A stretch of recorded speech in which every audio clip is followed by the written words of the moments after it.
सविधि मंडप स्थापनम पूजनम च। विवाह में मंडप किस प्रकार स्थापित किया जाए, किस प्रकार मंडप की पूजन किया जाए, गणेश आदि पूजन किस प्रकार किए जाएं और कौन कौन से पूजन होते हैं, उनको किस प्रकार किया जाता है, आइए समझते हैं। सबसे पहले हम ऊपर की लाइन संस्कृत में पढ़ेंगे और फिर उसके बाद हम हिंदी में अर्थ समझेंगे और संपूर्ण विषय को अंत तक देखें। सबसे ऊपर लिखा है सविधि मंडप स्थापनम पूजनम च, उसके बाद है आग्नेय आदि चतुर्षु मंडप कोश कोणेषु क्रमेण चतुस्तंभामारोप्य धो लिखित विधानेन मध्ये च एकं सुदीर्घं सुपष्टं स्तंभमारोपयेत। तो हिंदी में पढ़ते हैं हम। यहाँ से सबसे ऊपर से देखें, अग्निकोण से आरंभ कर क्रम से चारों कोण में निम्नलिखित विधि से 4 हरे बांस के खंभों को गाड़कर सबके बीच में एक सुडौल स्तंभ एवं हरिस आदि देशाचार तथा कुलाचार के अनुसार गाड़ें।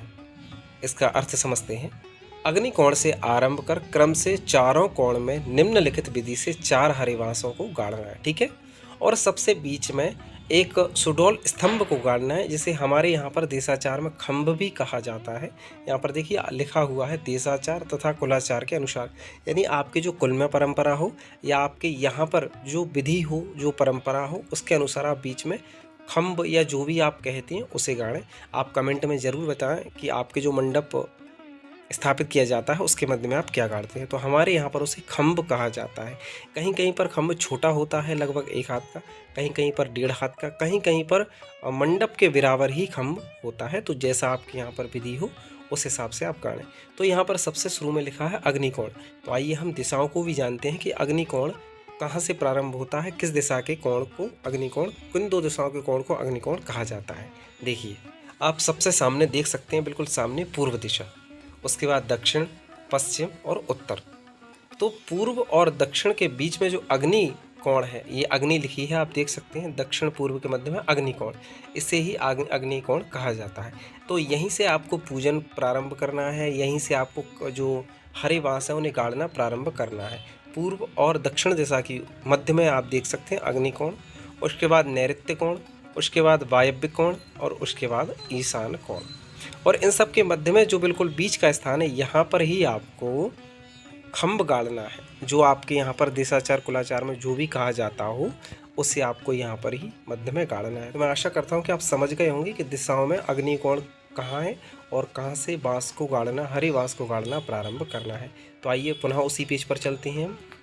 तो अभी तक हमने यहाँ पर पढ़ा है अग्निकोण से आरंभ कर क्रम से 4 बांसों को गाड़ना है, हरे बांसों को, और बीच में एक सुडौल स्तंभ, हर्ष आदि देशाचार से जो भी कहा जाता है उसे गाड़ना है। उसके बाद आप देखिए नीचे की लाइन पढ़ेंगे, देवस्यत्वा इस मंत्र से खंती या खुरपी को लेकर इस मंत्र से गड्ढा के ऊपर रेखा करें। यानी यहाँ पर मंत्र दिया हुआ है, इस मंत्र को पढ़कर आपके हाथ में खुरपी लें, या आपके हाथ में नहीं लेना, यानी आपके यहाँ पर जो विधि हो, जैसे कहीं कहीं पर फूफा जी से गड्ढा खुदवाया जाता है, कहीं कहीं पर जीजा जी गड्ढा खोदते हैं, और कहीं कहीं पर जहाँ पर जो परंपरा है उस हिसाब से आप कर सकते हैं। पंडितादिगण सब बता देते हैं इस विषय में, या आपके देशाचार में, आपके कुल में जो परंपरा हो, आपके यहाँ पर जो सामाजिक परंपराएं हो, उसके हिसाब से भी आप ये क्रम कर सकते हैं। तो इस मंत्र को हम पहले देख लेते हैं। तो ये मंत्र दिया हुआ है, देखिए आप, मंत्र दिया हो, ये मंत्र है, यहाँ पर पढ़ लेते हैं इसे। ओम देवस्य त्वा शवितुः प्रशवेस्विनोर्बाहुभ्यां पूक्णो हस्तभ्याम। इस मंत्र से आपको क्या करना है, गड्ढा के ऊपर एक लाइन रेखा खींचनी है। उसके बाद ओम मावो रेखत खानित्वा खानिता, इस मंत्र से गड्ढा खोदें। तो ये मंत्र भी हम पढ़ लेते हैं, जस्ट अ सेकेंड। ये देखिए, ये नीचे लिखा हुआ, यहाँ से पढ़ेंगे हम। ओम मावो रेखत खानिता यस्मै चाहम खानामि वह दीपाच्चातुखपा तस्मार्कगुं सर्मतस्नातुरम। इस मंत्र से आपको गड्ढा खोदना है।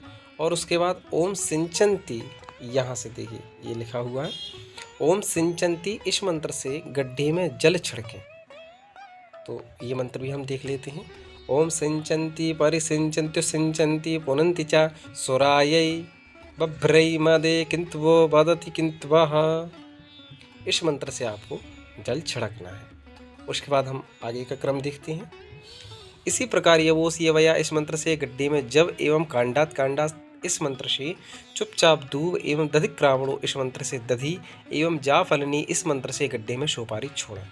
ओम हिरण्यगर्भा इस मंत्र से गड्ढे में द्रव्य छोड़कर ओम उच्छ्रस्व वनस्पत इस मंत्र से गाड़ने के लिए खम्भ को उठाएं और उसमें गाड़ दें। तो यहाँ पर एक क्रम दिया हुआ है, देखिए कहीं कहीं पर अन्य चीज़ें भी ली जाती हैं, जैसे कि यहाँ पर दिया हुआ है जौ लेना है हाथ में, दूबा लेनी है, दही लेना है और सुपारी लेना है, स्वर्ण लेना है। तो स्वर्ण की जगह आप सिक्का ले सकते हैं, पैसा ले सकते हैं कोई भी हाथ में। और उसके अलावा कहीं कहीं पर लाख भी हाथ में लिया जाता है। लाख यानी जो राजस्थान में चूड़ियाँ बनती हैं लाख की, उसमें से एक टुकड़ा लाख का भी हाथ में लिया जाता है। कहीं कहीं पर और एक दो चीज़ भी डाली जाती हैं। तो इस क्रम से आप जो मध्य का खम्भ होता है उसके लिए क्रियाएं की जाती हैं। अन्य जो खम्भ होते हैं उनमें भी आप रख सकते हैं, रखना चाहें तो, जैसे कि सुपारी है, पैसा है और दूरवा है। इन चीज़ों को आप चारों खम्भ के नीचे भी रख सकते हैं, रखना चाहें तो। या प्रत्येक क्रिया केवल मध्य वाला जो बीच का खम्भ है, जिससे हम खम्भ बोल रहे हैं, आपकी भाषा में आप जो भी बोलते हो उसके मध्य में आपको रखना है। लेकिन इस क्रिया से पहले भी आपको कुछ क्रियाएं करनी हैं। ये क्रियाएं बाद की क्रिया हैं, उससे पहले भी आपको वहाँ पर कुछ क्रियाएं करनी होती हैं। जैसे कि देखिए मैं आपको दूसरे पेज पर ले चलता हूँ, वहाँ पर हम समझते हैं कि हमको सर्वप्रथम क्या क्या क्रियाएं करना होता है। तो देखिए हम दूसरे पेज पर आ चुके हैं। यहाँ हमें सबसे पहले क्या क्रम करना है मैं क्रम बता देता हूँ। तो मंडप स्थापन का मैं शुरू से ही क्रम बता देता हूँ। इस पेज पर आकर देखिए आप क्रम इस प्रकार रख सकते हैं कि सबसे पहले आप चारों कोनों पर 4 गड्ढे खुदवा लें किसी के भी द्वारा, और उसके बाद आग्नेय कोण से प्रारंभ करके उनमें खम्भ गाड़ना प्रारंभ कर दें, हल्दी चावल आदि छोड़कर, और उसके ऊपर मंडप डलवा दें। मंडप डलवाने के बाद में आप बीच में बैठें, आपके पास में यजमान को बैठा लें। आप जो ब्राह्मण हैं, जो पंडित हैं, वो उनका मुख उत्तर दिशा की ओर हो, और जो यजमान है जो मंडप डलवा रहे हैं उनका मुख पूर्व दिशा की ओर रखें। उसके बाद आपको क्रम सबसे पहले गणेश पूजन ही करवाना है, क्योंकि प्रत्येक कर्म में, प्रत्येक पूजा में सर्वप्रथम गणेश गौरी का पूजन किया जाता है। तो यहाँ पर भी आपको गणेश गौरी का पूजन करवाना ही है। तो सबसे पहले आपको पवित्रीकरण करना है। यहाँ पर आप ऊपर देख सकते हो, पवित्रः पवित्रो वा सर्वावस्थांगतोऽपि वा यस्मरेत् पुंडरीकाक्षं शवायाभ्यंतरः शुचि। इस मंत्र को आपको पढ़ना है, पवित्रीकरण करना है, 3 बार आचमन कराना है। ओम केशवाय नमः, माधवाय नमः आदि मंत्रों से। इस विषय में पहले भी वीडियोस बना चुका हूं, तो आप प्लेलिस्ट में जाकर वीडियोस को देख सकते हैं। उसके बाद आप स्वस्ति वाचन करना है। ये स्वस्ति वाचन लिखा है, इस पर भी मैं वीडियो बना चुका हूं, आप प्लेलिस्ट में देख सकते हैं कि स्वस्ति वाचन किस प्रकार किया जाता है। उसके बाद श्रीमन महागणाधिपति आदि नमः कहकर आपको चावल चढ़वाने हैं। सुमुखस्य आदि मंत्रों को पढ़कर आपको गणेश जी का ध्यान करना है और संकल्प करना है। तो संकल्प यहाँ पर हम शकान संकल्प करेंगे, तो ये आप संकल्प यहाँ से बोल सकते हैं। और संकल्प के लिए भी मैं प्लेलिस्ट में वीडियो बना चुका हूँ, तो आप पूजा प्रकरण नाम की जो प्लेलिस्ट है उसमें जाकर संकल्प आदि को देख सकते हैं। यहाँ पर मैं कुछ थोड़ा सा बता देता हूँ, जैसे कि वार तिथि नक्षत्र आदि को बोलने के बाद आप यहाँ से प्रारंभ करेंगे। अहम श्रुति स्मृति पुराणोक्त फल प्राप्त्यर्थम मम सकुटुम्बस्य सपरिवारस्य क्षेम स्थैर्य आरोग्य ऐश्वर्यादि विद्यार्थम। इसके बाद आप इस तरह से बोल सकते हैं कि विवाह उपलक्ष्ये या विवाह कार्यक्रमे ही मंडप छादनम मंडप स्थापनम च अहम करिष्ये। इस तरह से आप बोल सकते हैं। तदार्थो निर्विघ्नता सिद्ध्यर्थम गणेश अंबिकयोः पूजनम अहम करिष्ये, सर्वदेवतानां पूजनम अहम करिष्ये। इस तरह से आप बोल सकते हैं संकल्प के लिए। ये शकाम संकल्प होगा। उसके बाद आपको गणेश गौरी पूजन करना है सबसे पहले। तो गणेश गौरी पूजन यहाँ से प्रारंभ हो जाता है। इस पर भी मैं वीडियो बना चुका हूँ, तो आप देव पूजा प्रकरण नाम की जो प्लेलिस्ट उसमें जाकर आप देख सकते हैं। गणेश जी का ध्यान करना, यानी गणेश गौरी की जो संपूर्ण पूजा उसे कराएं।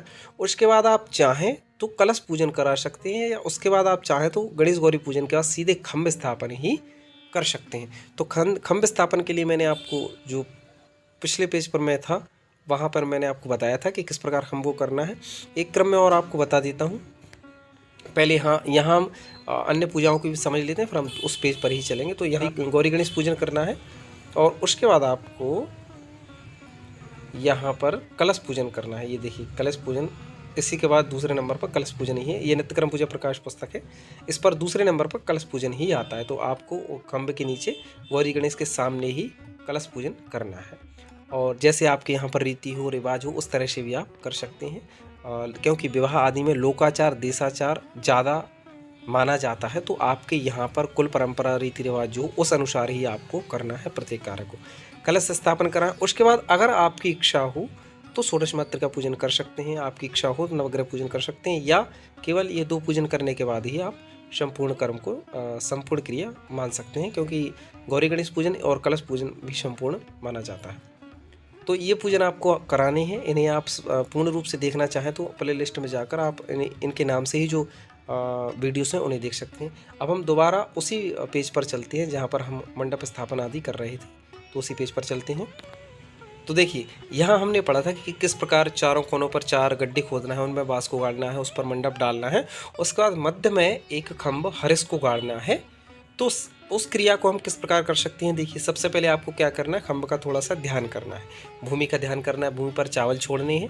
उसके बाद खम्भ का ध्यान करना है, खम्भ पर भी चावल आदि पुष्प आदि छोड़वाने हैं, नैवेद्य आदि छोड़वाने हैं, और दीपक आदि आप पहले ही प्रज्वलित कर चुके होंगे क्योंकि ये तो सर्वप्रथम कार्य किए ही जाते हैं। उसके बाद आपको ये करना है कि वहाँ पर जो 5 या 7 व्यक्ति हों, ज़्यादातर मैं जब पूजा कराता हूँ तो 5 व्यक्तियों के हाथ लगवाता हूँ खम्भ में। 5 व्यक्तियों के द्वारा खम्भ को उठाया जाए और 5 व्यक्तियों के द्वारा ही खम्भ को गाड़ा जाए। तो मैं ये क्रिया करवाता हूँ। आपके यहाँ जो नियम हो आप उस हिसाब से करवा सकते हैं, और या कोई नियम आपके यहाँ नहीं हो तो आप 5 व्यक्तियों के हाथ लगवाकर खम्भ को उठवाएं और उसे व्यवस्थित रूप से गड़वाएं। उससे पहले, गाड़ने से पहले उसके नीचे जैसा कि यहाँ पर लिखा है दूबा, जौ और सुपारी, दही और सिक्का और लाख, कहीं कहीं पर लाख डलती है, लाख या जो भी वस्तुएं आपके यहाँ पर डलती हों अलग से, आप वो उसमें हाथ में लेकर नीचे गड्ढे में डलवा दें। उसके बाद ऊपर से खम्भ रखें और फिर उसको संपूर्ण रूप से ढक दें मिट्टी आदि से, और इस प्रकार संपूर्ण क्रिया करने के बाद गौरी गणेश की आरती कर दें। इस तरह से खम्भ स्थापन और मंडप स्थापन पूर्ण हो जाता है।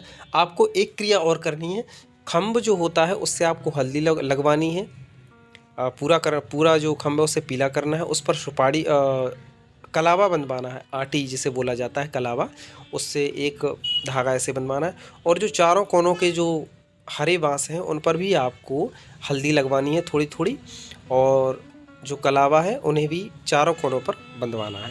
इस तरह से ये क्रिया संपूर्ण कर सकते हैं आप मंडप स्थापन पूजन की। तो आशा करता हूँ आपको वीडियो समझ में आ गई होगी, सभी प्रश्नों के आपके उत्तर मिल गए होंगे। फिर भी अगर आपके मन में कोई प्रश्न हो तो आप कमेंट ज़रूर करें, मैं लगभग सभी कमेंट्स के उत्तर देता हूँ।